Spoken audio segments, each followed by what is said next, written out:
Muy buenas, estimados seguidores. Aquí estamos, como me ven, con cuello Felipe II en esta ola de frío, pero bueno, es como todo, ¿no? Yo creo que muchas veces las noticias, pues, no sé si exageran o dicen lo obvio cuando dicen ola de frío en invierno, ola de calor en verano, en fin. Siempre ha hecho frío en enero y siempre ha hecho calor en agosto. Otra cosa es la graduación, ¿no? Pero bueno, aquí estamos de nuevo con el pana Emilio Acosta Ramos. Muy buenas, Emilio. Buenas, Antonio. Bueno, encantado una vez más de estar en tu canal de YouTube, con tus seguidores, también con los seguidores de Venezuela Colonial que nos ven desde todas partes del mundo, porque tenemos seguidores en varias partes del planeta: Estados Unidos, Argentina, Perú, Chile, Colombia, no solo Venezuela y España, ¿no? Y bueno, hoy vamos a estar hablando de un tema muy interesante, ¿no? Que es la supuesta discriminación que existía con los criollos en la época de la monarquía hispánica, ¿no, Antonio? Exactamente. Fíjate, Emilio, que fue hace tiempo yo hice un vídeo en solitario, Ujú. casi ni lo recordaba, de pocos minutos sobre el tema. Yo vi que el vídeo tuvo muchas visualizaciones y estos días que estuvimos hablando de qué temas podríamos desarrollar, pues entró este, ¿no? El tema de uno de los motivos por los cuales los virreinatos deciden romper con la España europea sería precisamente porque los criollos estaban absolutamente discriminados, no podían acceder a los altos rangos del poder político económico y claro, eso origina una lógica rebelión que acaba rompiendo la monarquía hispánica en América. Yo antes de empezar sé las suspicacias que esto va a levantar, pero bueno, recomiendo un ensayo de Tomás Pérez Dejo donde él precisamente la discriminación a la supuesta, porque siempre yo le añado el supuesto, porque como veremos no existió en la práctica, pero bueno, Ujú. Tomás Pérez, que es de la escuela de Gustavo Bueno, para ser más exactos, él define esto como una bella leyenda, es decir, a lo largo del siglo XIX, luego de la balcanización de la América española, surgen muchas repúblicas y cada república pues tiene que construir su propio Estado nacional y el propio Estado Nacional, bajo una mentalidad nacionalista, pues requiere los hechos diferenciales, que es un poco lo que hablamos en aquel vídeo sobre los supuestos, otra vez volvemos a la palabra supuestos, hechos diferenciales en el mundo hispánico.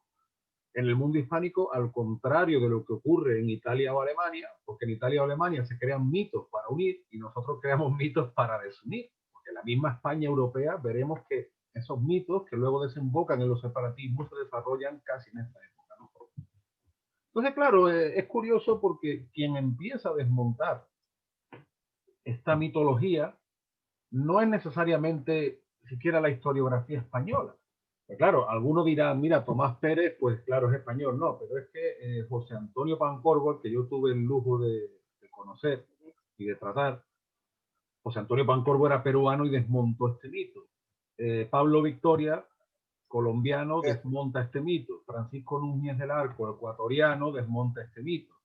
Francisco Núñez, además, con cierto humor y cierta acidez, en su libro Quito fue ujú. España, Historia del Realismo Criollo, cuenta cómo en una de las asambleas quiteñas pues fue depuesto un criollo por los revolucionarios y pusieron a un andaluz, porque era afecto a las ideas revolucionarias. O sea, entonces es un poco. Pero sin embargo, sí se extiende esta idea y en muchos libros de texto, porque tú, Emilio, me decía que tú lo viviste en Venezuela, pero eso pasa también, por ejemplo, en Perú. Perú coge muchos libros de texto y dice, los criollos estaban discriminados del poder político. Entonces, Ujú. eso motivó la guerra de la independencia, ¿no? Eso es como 2 y 2 son 4, pues una verdad matemática o yo diría casi que revelada por los padres de la patria y pues hay que aceptarlo así. Claro, en Perú sí es cierto que ha provocado esto, sobre todo en los últimos años, Ujú. muchos contestatarios. Es decir, aquí hay algo que falla. Porque como decía José Antonio Pancorbo, pues el duque de San Carlos, criollo peruano de muchas generaciones, fue ministro plenipotenciario de Fernando VII. Imagínate hasta dónde llega. Pablo de Olavide, criollo peruano, fue ministro de Carlos III. El confesor de la familia real española, en la época de Fernando VII, porque a día de hoy esto parece que no se le da importancia, pero en la época en la que nos remontamos, a principios del siglo XIX, tenía mucha. y el criollo peruano Blas de Ostolaza fue confesor de la familia real española. Entonces, el agente legal de Fernando VII en las Cortes de Cádiz fue Joaquín Mosquera Figueroa, que era criollo de Popayán. Es que Sí, claro, así es. Lardizábal, que era novohispano, fue también ministro. Y no solo ministro, sino que fue uno de los que firma el manifiesto de los persas. Y ahí vemos cómo incluso los criollos están divididos, algunos entre liberales, otros entre realistas, criollos mandando en la España europea. O sea, ¿dónde está ese sistema de discriminación? No, bueno, eso es un clásico, ¿no? De la educación en Hispanoamérica. Es más, tú le preguntas a una persona común y corriente de por qué se dio la independencia, uno de los clásicos principales que te va a decir es porque los criollos no podían acceder al poder y los tenían marginados, ¿no? Pero la mejor forma de desmontar esa leyenda negra, porque es una leyenda negra, o sea, no tiene ningún otro nombre, pues es nombrando los ejemplos como bien lo has citado tú, ¿no? Cantidad enorme de funcionarios en la administración española que fueron criollos y sobre todo en la época borbónica, ¿no? Uh -huh. Es cuando empiezan sobre todo a encontrarse más estos nombres que proceden de la América española. Hay que decir que otra prueba más o otra citación más de estos casos es que el más importante virrey de México en el siglo XVIII fue el conde de Revillagigedo, que era Complicado, cubano. complicado. Sí, sí, Revillagigedo. Era cubano y el neogranadino Francisco Antonio Sea dirigió el Real Jardín Botánico madrileño desde 1805. O sea, burocracia, ejército y Real Armada contaban con naturales del Nuevo Mundo en posiciones y jerarquías diversas y sobre todo, lo más importante, en igualdad con los peninsulares, que es Exactamente. lo que hay que destacar, ¿no? O sea, no es porque fueran criollos y estuvieran en la administración, no tenían consideración de igualdad, no, es totalmente falso. Y es más, en la misma Constitución de Cádiz del año 1812 lo dice. Son españoles en igualdad de condiciones tanto los de un lado del Atlántico como los del otro. Pero fíjate que incluso es curioso porque, como te digo, ¿no? Incluso entre los criollos se ven diversas tendencias, pero es que hasta después de la independencia, porque Blas de Lezo, perdón, Blas de Ostolaza, es perseguido en la España peninsular por los liberales por su afecto al carlismo, y Leandro Castilla, que fue hermano del que fuera presidente de la República Peruana, Ramón Castilla. Leandro Castilla fue el último defensor, el último gobernador de Morella, que fue el último bastión de resistencia del general Cabrera antes de marcharse al exilio del año 1840-41, o sea que ya bastante después de la independencia, incluso criollos que no comulgan con la independencia, como parte de la familia Goyeneche del Perú, pues o bien emigran a la España europea o bien emigran a Cuba y Puerto Rico. O sea que incluso después de la independencia nos encontramos gente con puestos de preeminencia en distintos bandos, en distintos bandos. Véase este dato Una, interesante, ¿no? una de las que emigraron, uno de los criollos que emigraron fue la hermana de Simón Bolívar, que emigraron a Cuba. La Y criolla que, principal, María Antonia Bolívar. así es, la criolla principal, ¿no? Aunque ella después regresó a Venezuela tiempo después sobre todo a reclamar las herencias de su familia, ¿no? Y todo el Los dinero que Bolívar, tenía. en eso de reclamar herencia, esa familia de verdad era algo que le superaba. ¿Eh? Sí, siempre andaba reclamando y después queriendo venderlas, ¿no? A los ingleses sobre todo. Sí, sí. Pero, pero bueno, sabes que en Venezuela también hay un caso, ¿no? Yo estuve hace tiempo hablando en un live, ¿no? Con César Pérez Guevara, que es un profesor venezolano de historia, y Uh -huh. entonces él decía, no, esto, ¿no? Que los criollos no podían acceder al poder. Y yo le dije, eso está grabado en un live, y que no, que eso es falso, y le di todos los datos que estamos hablando. Él dice, sí, pero con los venezolanos no pasaba eso, se les discriminaba. Me decía él, ¿no? Que eso nada Claro. más eran con mexicanos y peruanos, etcétera. Pero eso también es totalmente falso, porque si nos ponemos a ver el ayuntamiento de Caracas, el 95% de la nómina eran criollos, nacidos en Venezuela. También vemos venezolanos en condición de diputados en las Cortes de Cádiz en 1812. Fermín Clemente de Francia, que es doctor en leyes, nacido en Caracas. Luis Mendoza, que era canónigo doctoral de Mérida. Mérida, la de Venezuela, no la de Sí, aquí sí. de España. El maravino José Domingo Ruz, que fue fiscal de la Real Hacienda.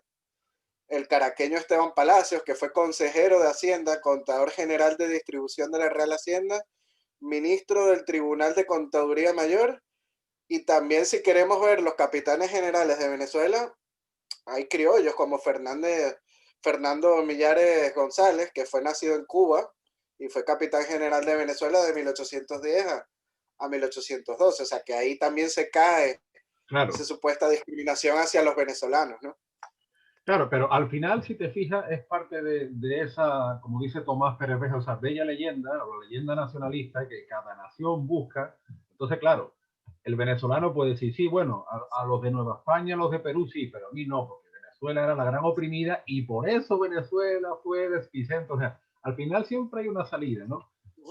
Fíjate lo que apunta, por ejemplo, lo que apunta Tomás Pérez Bejo es bien interesante, que es lo que también hemos hablado en otras ocasiones. En el siglo XVIII, la época borbónica, cambia mucho la nómina de españoles peninsulares con puestos de preeminencia en América, porque durante los siglos XVI y XVII destacan mucho andaluces y extremeños. Hay que pensar en lo que significa la Extremadura, es decir, la Extremadura, en España en verdad hay dos Extremaduras, la Extremadura de Castilla y Soria, y la expansión natural del Reino de León es lo que actualmente conocemos como Cáceres y Badajoz. El camino que siguen muchos gallegos, asturianos, leoneses, donde se encuentran con los castellanos hasta Andalucía, ¿no? Toda esta franja del suroeste peninsular es vital para entender la preeminencia, lo que es la conquista, el poblamiento, por supuesto también con gente que viene de la meseta castellana. Sin embargo, en el siglo XVIII ese paradigma cambia.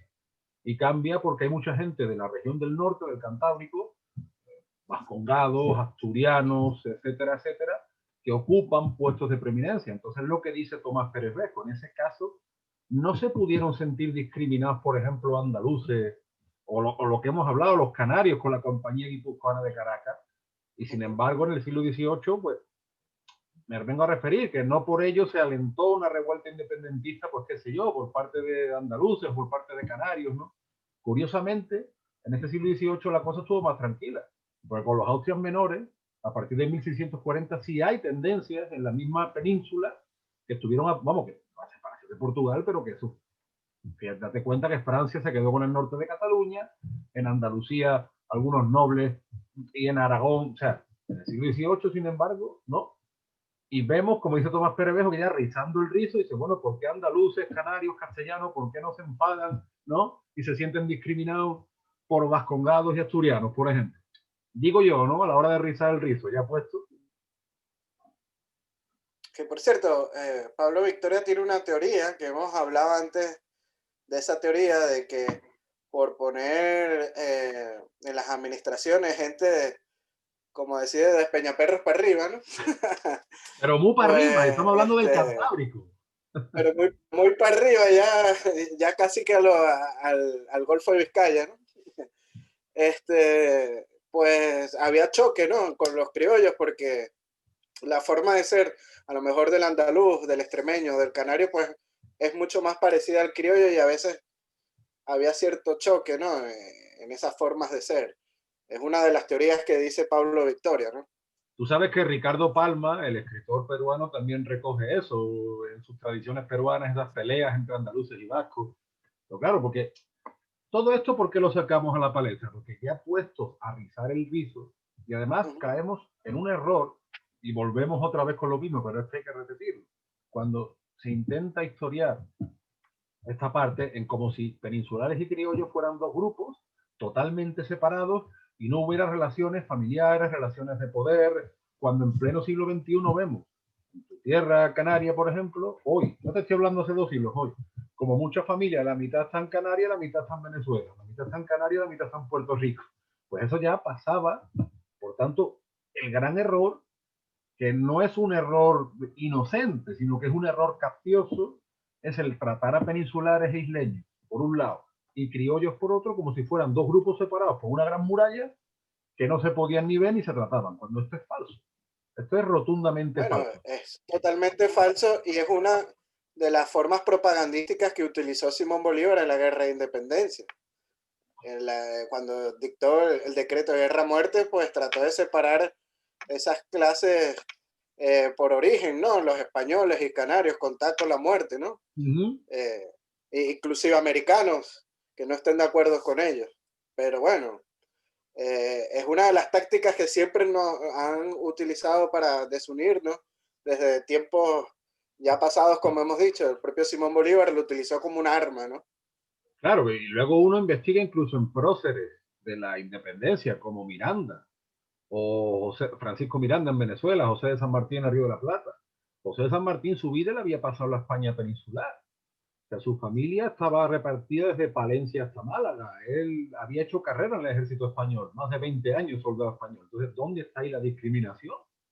Que claro, es Y otra Miranda fue cosa, capitán también del claro. ejército español. Y tú sabes que sirvió con Bernardo de Galvez en Norteamérica Y y Bolívar estuvo también en el ejército español, estuvo en las milicias de en las blancos del milicias. Valle de Aragua. En las milicias. Y no solo eso, sino que cuando fue derrotado Miranda, se ofreció voluntario a Wellington para combatir a Napoleón. Dato que sus agiógrafos omiten, y estas cosas no se omiten por inocencia, se omiten siempre para hacer una fábrica, como decimos, legendaria, ¿no? Pero claro, otra cosa, o sea, yo por ejemplo sí entiendo cosas como a lo mejor diferencias de caracteres, o cosas de que a lo mejor los europeos llegaban allí con aires de superioridad, como sigue pasando hoy. Lo que tratamos, por ejemplo, en el vídeo que hicimos, en la charla que hicimos sobre el paternalismo que había hacia España y que eso no beneficiaba la causa de la hispanidad, ¿no? El ver por encima del hombro, eso sí, no niego yo que Pero pasara. sabes que en aquella época la gente que venía de las Indias se le veía como gente con dinero, ¿no? En la península. Sí, pero claro, a eso iba ahora. Lo que cuenta Pablo Victoria de los criollos que llegaban con joyas. Uh-huh. Sí, cuando decían un indiano, ya por lo menos en algunos bares ya se frotaban las manos, ¿no? Porque sabían que llegaban con bastantes reales y escudos, ¿no? Claro, claro, y los indianos recientes, incluso las casas, por ejemplo, de los indianos en Asturias o en Galicia, de los que habían emigrado a México, a Cuba, era un símbolo pues incluso de estatus, ¿no?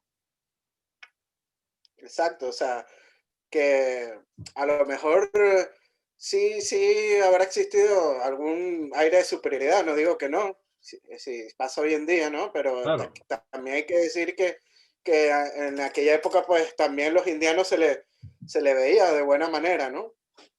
Inclusive Simón Bolívar estuvo aquí en Madrid y estuvo hasta en la corte de Fernando VII y perdón, de Carlos IV y conoció a Fernando VII como príncipe, ¿no?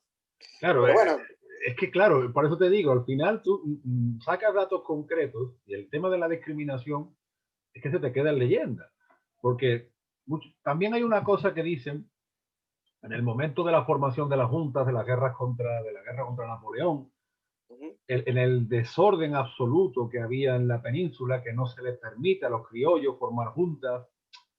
Estamos hablando de una época de desorden, también de un Fernando VII que dejaba, que más que deseado, dejaba mucho que desear, porque finalmente yo creo que su padre, pues eso lo hablaremos en otro programa, Carlos IV con sí, todos sus tenemos fallos. por ahí pendiente algo sobre Carlos IV por ahí. Claro, yo creo que tenía mejores ideas y él iba a ser el que iba a realizar por fin esa especie de Commonwealth hispánica que hubiera sido mucho más beneficiosa de cara al futuro. Fernando VII yo creo que no tuvo vista absolutamente ninguna, no se dejó aconsejar, era en fin. Pero hay una cosa que es incómoda de hablar, pero también hay que sacar a la palestra, que es que había mucha desconfianza en ciertos movimientos que se pasaban en América porque especialmente desde la guerra de independencia de Estados Unidos, España, donde Estados Unidos se independiza gracias a España, como ya hablamos en su día también, o sea, no hay tu tía, y esto en los mismos Estados Unidos cada vez más reconocido, toda esa red de espías que tenía de la monarquía hispánica en el Caribe estaba al tanto no solo de Francisco de Miranda, sino de todas las tendencias disolventes que además los británicos estaban apoyando como venganza. Sí es Sí, verdad de que Manuel desde, Gual y España también. claro, y desde la península sí es verdad que existe mucha desconfianza, que nunca, o sea, que creo yo que se tuvo muy poco tacto, pero amigos, pasa una cosa, esa desconfianza luego vimos, y no lo digo por el pueblo hispanoamericano, sino por quienes lideraban esos movimientos, que algo de razón había, ¿eh? Sí, claro, algo de razón había, ¿no? Inclusive los ingleses también tenían varios planes ya hechos, el plan Mainland entre ellos, y estaban buscando pues ese apoyo criollo y les ofrecían el poder a ellos para poder gobernar estos territorios que al final lo que hicieron fue desmembrar el imperio hispánico, ¿no?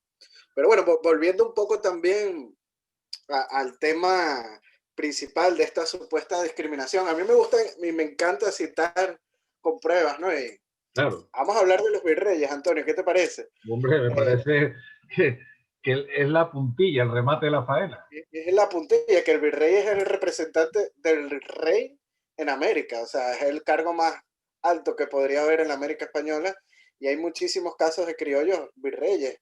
Están López Díez de Aux, que es oriundo de Quito, está Juan Ortega Montañez, Juan de Acuña, Francisco Javier de Lizana, etcétera, que están como virreyes de Perú, Miguel Núñez de Sanabria, Álvaro de Ibarra, Juan Pío de Tristán, y como tú habías señalado antes, el caso de Joaquín Mosquera y Figueroa, ¿no? Que es nacido en Popayán, en Colombia, y fue el rey de España e India, encargado por 3 meses en 1812, ¿no? Como regente, en reemplazo al titular que era Fernando VII, al ser detenido por Napoleón en 1808, ¿no? Él firmaba, imagínate, los decretos regios como correspondía a su dignidad, que es yo el rey, imagínate. El más Claro. alto cargo que puede existir en la monarquía hispánica lo ocupó este criollo que es Joaquín de Mosquera y Figueroa, ¿no? O sea, que tenemos, Emilio, fíjate, tenemos virreyes, tenemos ministros, tenemos agente legal, el alter ego del rey, porque tenemos alter ego del rey en América, pero también alter ego del rey criollo en Europa. En Tenemos Europa. ministros, tenemos gente del alto clero, y como hablamos en su día, cuando empiezan las guerras de independencia, las guerras de emancipación, tenemos a un montón de líderes realistas que son criollos, aunque la historiografía nacionalista los haya querido disfrazar entre comillas de españoles, como Francisco Núñez cuenta de su antepasado, ¿no? Ramón Núñez del Arco, que como el duque de San Carlos, pues era criollo de muchas generaciones. Y yo vuelvo a preguntar, ¿dónde está entonces la discriminación? Yo creo que las pruebas pueden más que las supuestas leyendas, ¿no? Ahorita que estábamos hablando de Pablo Victoria, ¿no? Él le encanta este tema mucho, lo he escuchado muchísimas veces en entrevistas y he leído también en algunos libros hablando sobre este tema, ¿no? Y lo voy a citar porque dice una cosa muy interesante. Eh, si me permites leerlo, Antonio, Claro, por las supuesto. palabras de Pablo Victoria. Dice, no es cierto de que la presencia española fuera una presencia opresiva. En 1789, en Santa Fe de Bogotá, no había ni un solo español peninsular nacido que ocupara cargo en el cabildo. Hasta el comandante general de la Armada y muchos generales eran nacidos en América. ¿Se puede decir entonces que era España la que estaba sometiendo a las provincias americanas bajo su yugo? Evidentemente no. Es que, y fíjate, claro, por ejemplo, el duque de San Carlos, que se casa con una princesa austríaca, bueno, ¿qué españoles europeos podían, entre comillas, permitirse ese lujo en esa época? A ver, con datos en la mano la cosa no sale.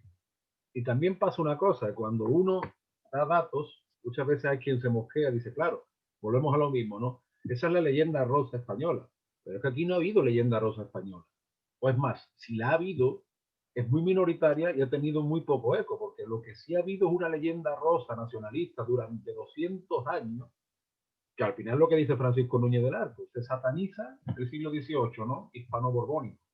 Pero bueno, y los 200 años de república, pues claro, pasa una cosa también. Si todo esto que estamos hablando, esa supuesta discriminación de los criollos, ¿no? Bueno, pues en 200 años yo creo que ha habido tiempo para arreglar los muchos males, los muchos supuestos males que España dejó, ¿no? Y sin embargo, ¿no? la cosa no ha No, y sido así. más bien hemos retrocedido. Pero no solo lo digo por Hispanoamérica, porque es que en España, fíjate en el punto que estamos. Mire, o sea que tampoco No, es. pero es que España también ha retrocedido Claro, de claro, ser eso voy. la primera potencia en cuanto a extensión territorial en aquella época, en el siglo XVIII, y ser una de las tres potencias militares del mundo, pues hoy en día yo no diría que estaría en el top 10 de, de potencias de países en el planeta. Creo que hace unos años llegó a estar en el top 10, pero hoy en día creo que ya no está en ese top 10 ni siquiera. O sea, de Estamos ser el más transitando, importante. Sí, no, que estamos transitando un camino muy peligroso en el cual, pues, ¿qué te digo? A los hermanos de Cuba, de Venezuela, de Argentina, nos pueden adelantar algo de lo que está pasando aquí también. sí, claro, como hemos hablado muchas veces, ¿no? Que hemos puesto sobre todo el caso argentino de ejemplo, que llegó a ser primera potencia económica del mundo por Producto Interno Bruto a finales del siglo XIX y principios del XX, y lo que es hoy, ¿no? Los problemas económicos que está atravesando con una inflación desbordada, bárbara, no al nivel de Venezuela, pero sí muy alta para los términos normales a nivel mundial, ¿no?